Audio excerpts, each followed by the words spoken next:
नमस्कार दोस्तों। स्वागत है आप सभी का एक और दिलचस्प कहानी में। मुझे उम्मीद है कि यह कहानी आपको जरूर पसंद आएगी। यह एक दिन की बात है। हमारे घर के पास रिश्तेदारों की शादी थी और मम्मी पापा शादी में शामिल होने के लिए वहां गए थे। घर पर सिर्फ मैं और मेरा बड़ा भाई अरमान अकेले थे। मैं उस दिन मजाक और खेलों से भरपूर रखा। हमने दिन भर मजेदार गेम्स खेले और खूब बातें की। रात होते होते मैंने खाना बनाने का सोचा और रसोई में चली गई। उधर अरमान अपने कमरे में आराम से लेटा टीवी देख रहा था।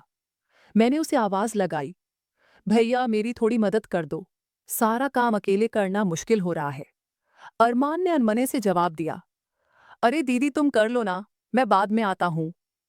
मैं थोड़ी खींच गई, लेकिन कुछ कहे बिना ही सारा खाना तैयार कर लिया। मेरे पसीने से हल्के हल्के गाल और गर्दन चमक रहे थे, जो मुझे और भी आकर्षक बना रहे थे। खाना बन जाने के बाद मैंने अरमान को बुलाया। हम दोनों ने साथ में बैठकर खाना खाया।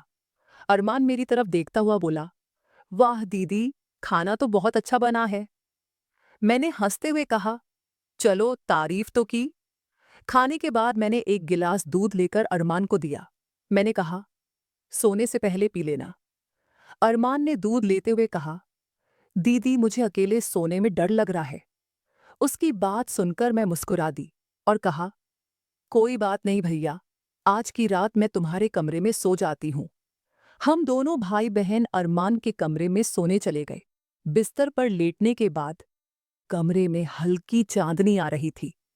बाहर की खामोशी के बीच हम दोनों धीरे धीरे सोने की कोशिश करने लगे।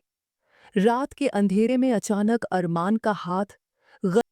अरमान भी अचानक घबराया हुआ उठ बैठा और जल्दी से बोला, सॉरी दीदी, गलती से हो गया, मुझे सच में नहीं पता चला।